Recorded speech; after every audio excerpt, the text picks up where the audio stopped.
ito ang aking gagamitin pang Philippine loop, Kawasaki Bajaj CT150. Alright, from Pares, ginawa ko siya ang single, no, 2020. Yun nga, no, tapos na natin mag parehistro sa Philippine loop. Alright, wait lang ano nga bang aking gagamitin na pang Philippine loop? Sensya na ako, medyo magulo, no. Ayan, so tingin nyo guys, ito kaya it's Dominar 400 UG or SPCX, no. Pero ito, may mas maganda pa sa dalawa na to sa matipid na paraan, no. Itong Dominar ko kasi malakas sa gasto I mean parang 32 kilometers or 32 to 35 kilometers per liter ang mangyayari. Ngayon, may dati akong parisan, 3B lang, no. Ano, bike na nilagay ko dyan. Ito naman matipid din, kaso gagamitin ng misis ko. Plano ko mag Philippine loop pagkatapos ng birthday niya, mga July na, no. Ito 2020 trivia, bumili ako sa Motorcycle City kay Kirby Motovlog ng motorcycle. Nauna pa siya dito kay Dominar, bagong bago pa si Dominar natin. 5K pa lang yung natatakbo nito. 2022 ko nabili to through Wheeltech Bendia sa Makati. Maporma pa, diba? Formado pa yan, tisado. Anyway, hindi itong gagamitin ko. Bukod sa mabigat, yun nga, mahal sa Roro ang bayad nito kasi 400cc na siya considered, kahit 373.3 lang siya, no. Tapos ang aking gagamitin ay yung nabili ko kay Kirby Motovlog. Ito guys, tinanggal ko siya doon sa Pares. Nagtinda ako ng Pares, October 20 ko nabili siya. Dumating ako mga November na nakuha namin sa October 28, ganun pa katapusan. Pinagawaan ko ng tricycle. Nagtinda ako ng mga unang tinda ko ng December hanggang March, 4 months ko nagamit. Yan ang kanyang odometer, 604 pa lang. Bali sa video na inaayos siya, 500 kilometer pa lang, wala pa siyang 1K, no. Binabaklas siya, tsaka pinakondisyon ko. Ayan, na-road test ko ng iba. Pinarehistro ko siya ng from motorcycle with sidecar. Pinatanggal ko yung without sidecar na pinalagay ko sa ORCR niya, sa certificate of registration. Binili ko pa, pinabago ko, I mean sa CR, sa ORCR, ganun din. Pina-change body design ko para maging single, para maka-Philippine loop ako. Bumili ako ng Niura na top box. Nakikita nyo dyan sa loob, sa Motoshop sa Las Piñas. Hindi ko nasabihin ko anong pangalan ng Motoshop na yun, basta sa Las Piñas. Tapos ito, binili ko kay Chris Nabal. Maganda to, solid to. Galing to doon kay Dominar. Nilipat ko dito kasi nakabilang 55. Ito 45 liters lang. Ito 34 liters. From dito sa PCX, nilipat ko dito para may pagagamitan ako. Hanawa ng Diyos, pinaano ko kay Dodi sa kapatid niyang mekaniko, pinakondisyon ko, pinabaklas ko ito, yung karburador, ano kasi hard starting from 2020. Stock ko siya sa bahay, hindi ko pinarehistro, etc. Sumakay ako ng barko ng 2021 mga May, 10 months contract. Nakauwi ako mga March. Nakabili ko si Dominar ng April. Sumakay ulit ako ng May 31. Nakauwi ako ng April na rin, April 6, 2023. Tapos sumakay ng 2023 ng July 2. mas ako sa Pilipinas. Ngayon dumating ako ngayon 2024 ng May 10. Alright, pinaano ko siya, pinatanggal ko siya sa sidecar, pinakondisyon ko muna, pinarehistro ko, etc. Ngayon hindi na siya gano'ng hard starting, pero medyo pa rin palyado kahit pa paano. Pero nasiguro na emission test naman to roon sa LTO dyan sa Parañaque. Makikita nyo, pinila ko to sa emission test, dumaan ako sa proseso, sinalalin siya kung may diferensya ba, lahat check lights, brake, tsaka battery, etc. Bago yan. Nagpa-change na rin ako. Yun, ito gagamitin ko sa Philippine Loop ko. Bukod sa matipid, 65 kilometers per liter ang takbo niya, ang consumption niya. Tapos sa barko, highly recommended siya dahil kasi siguro kung si Dominar daling ko, mga 2,500 pataas or pa 3K, no? Pag sa from Matnog Port to Allen, ganun, medyo may kamahalan siya kasi considered big bike. Mas doble dito, siguro mga 700 o 800 lang to. Ganun din sa Pasurigao, Leyte, sa Liloan to Lipata ba yun, sa Surigao, no? Yun, medyo makakatipid ako guys. Hindi ako gagamit ng sa tipid na paraan, sa matipid na paraan doon ko gagamitin siya. Sorry sa aking heavily breath. Sorry kasi naka full ako, helmet lang. Anyway, lilinisan ko muna siya. Ang kanyang tire condition 90% pa naman kasi na-stock lang naman siya sa bahay ko dito sa garahe. Pinang pares ko to guys, makikita nyo sa mga previous vlogs ko dyan sa pinakababa. 5 buwan ko rin nagamit, no? Wala pang 1K pero tires niya bago pa. Yun, stock lang siya dito sa bahay, 3 taon o 4 ganun. Hindi ko naman siya gano'n nalaspag nung nagpares ako, kaya ito gagamitin ko sa aking Philippine Loop. Sana makaraos kami in God's perfect time, no? Alright, nakapagparehistro na ako sa Philippine Loop. PCX kasi gagamitin ng misis ko eh. Si Dominar naman masyadong mahal, wala tayong ganong save na pera. Siguro budgetan ko lang mga 20 to 30k, no?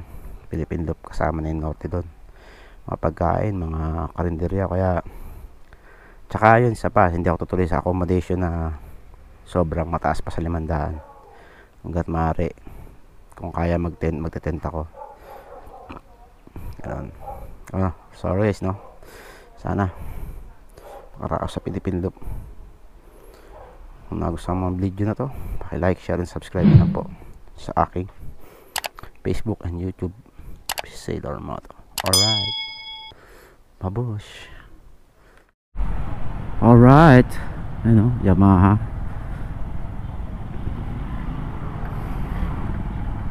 Ano, kakagamit ko si CT150. Road test ko siya. Itignan ko kung hanggang saan yung kakayahan niya.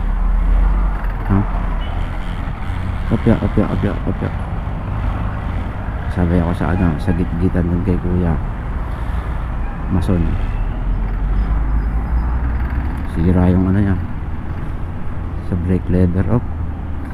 Road test ko kasi yung kailan lang kakarehistro ko nga.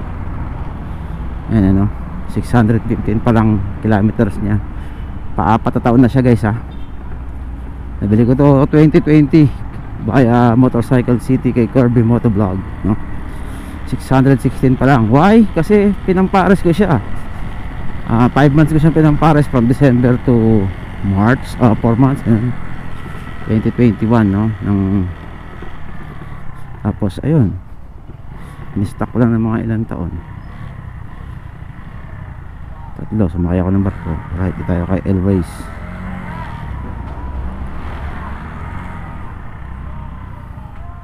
Tingin tayo ng saddlebag tsaka yung headlight nya, pang Philippine Loop.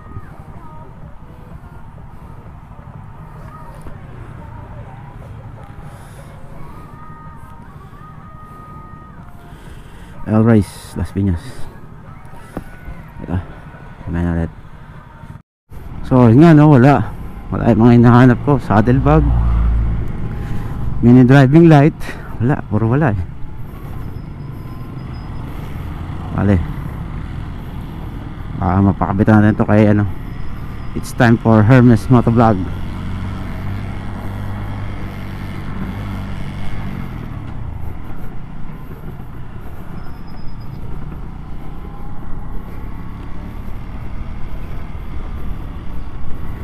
Nasa amin, no? Yun, no?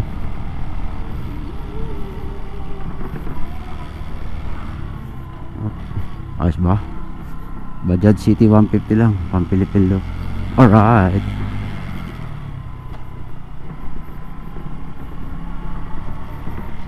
Pwede naman si Dominar, kaso ang mahal kasi ng gasolina. Hindi ko siya masasave eh. Malakas kumain ng gasolina yun. Sa laki niya. Tapos si PCX naman ginagamit na yung misis ko. Kaya ito gagamitin ko pang Philippine look.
Ito ang aking gagamitin pang Philippine look, Kawasaki Bajaj City 150.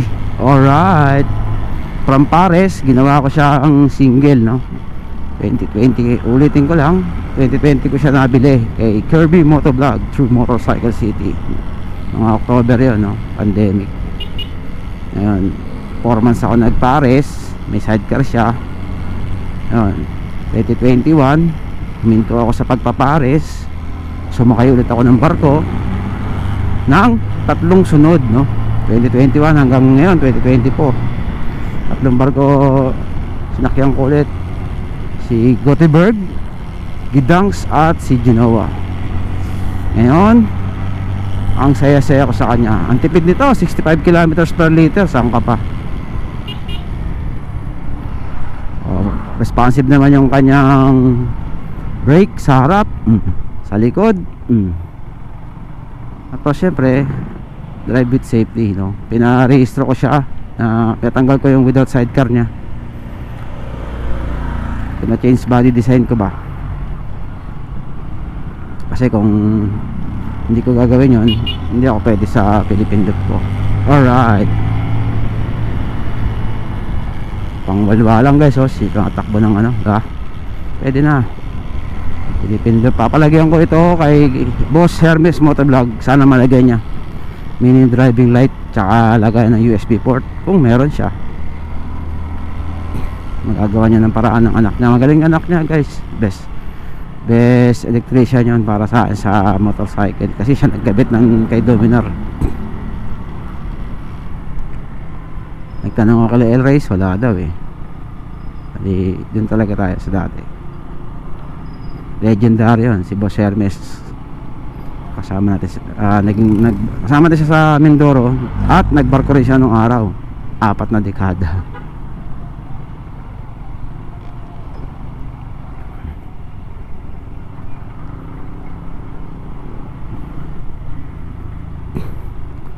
Pwede kong gamitin si Dominar, si PCX, kaso si PCX exempted kasi service ni mahal yan ni Moms.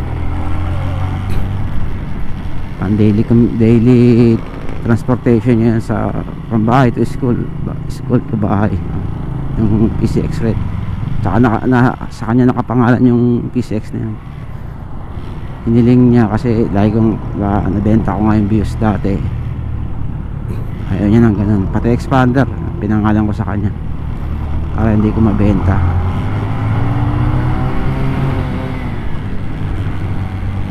Ito sa akin ito nakapangalan, tsaka si Dominar. Yan yung bahay. Share pa lang yung bahay. Yan.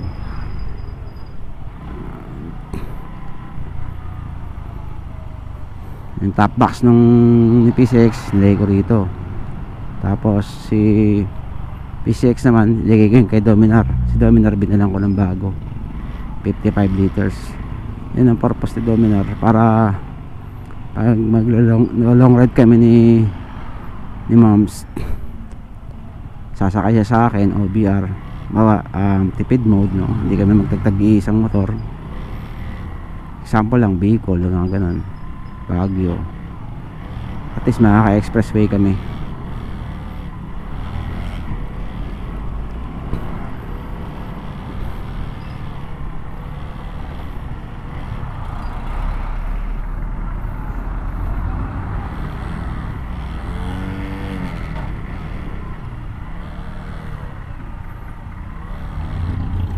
Manila traffic.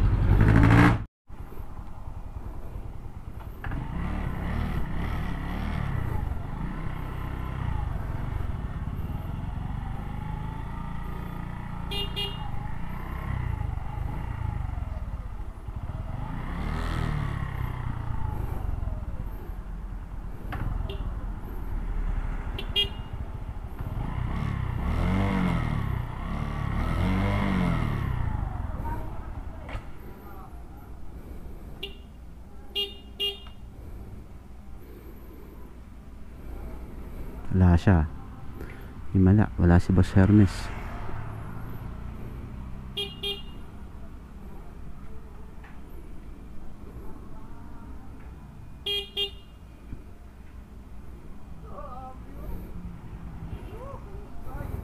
Ha? Ayos lang. Shout out kay Bossing Hermes.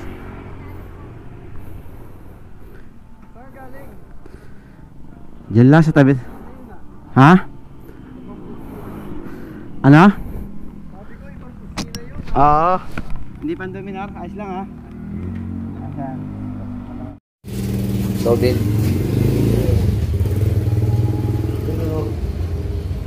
Loaded, yun o. Ganda. Setup mo lang yan? Oo, setup ko lang yan. Ganda. Oo, pang-LTV na rin yung gulong niya. Ano? Michelin? Eurogrip. Anong tatak? Ano yung tatak? Yung diamond yan. Okay. Ganda. Okay lang. 140? Yung mura, 130 by 70 by 13. Okay. Oo, by 13. Wapo. Pwede na. Pumaporma. Diba puti ito dati? Ha? Hindi? Anong kulay? Itim talaga siya? Itim. Yung ADB pala yung puti. Puti yung ADB. Dito side bag. May side bag yan dito. Ano?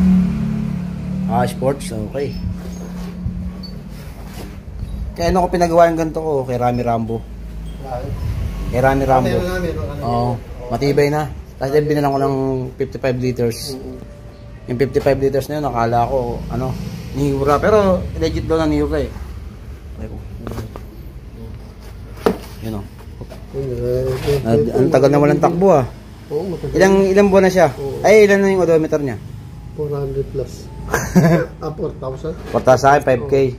4,000 plus. 5K sa akin. 5,200. Kasi tinakbo ko ng ng Camtralala. Nagano ka nun eh. Camtralala sa ADB. Nagano ka nun eh. Oo. Diba? ADB. By Boss Hermes Mot. Shout out.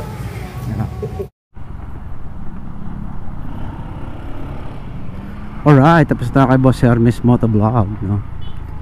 Yung naka-schedule na ipagawa ko yung oil sealant nito tsaka pat tune up, ilaw, no, mini driving light, tsaka yung lagayan ng ano, lagayan ng dami na rin, no? Lagayan ng USB port, charging port, aiming para sa ating pinaplanong Philippine loop. Kasi sa kanya ko pinagawa yung Dominar ko, yung ilaw nun. Ayos naman gumawa yung anak niya, quality jobs. Ngayon hindi naman nasira si Dominar ko.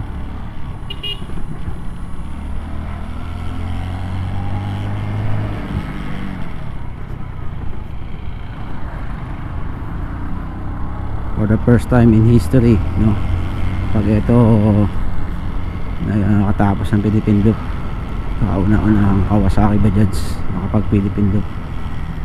Kawasaki Bajaj City 150. Alright,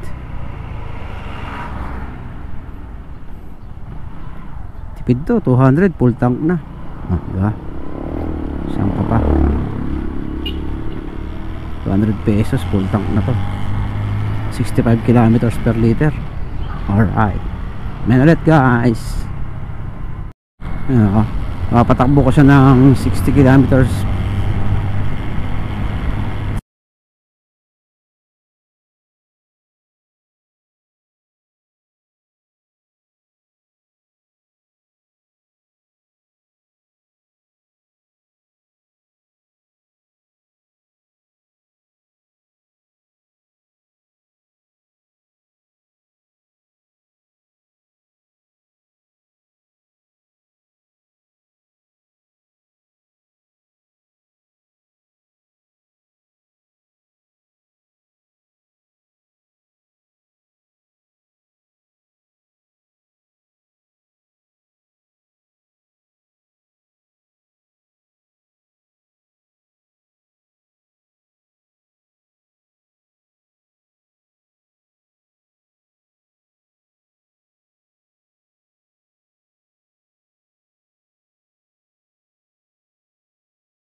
guys, sa office ng Philippine Loop.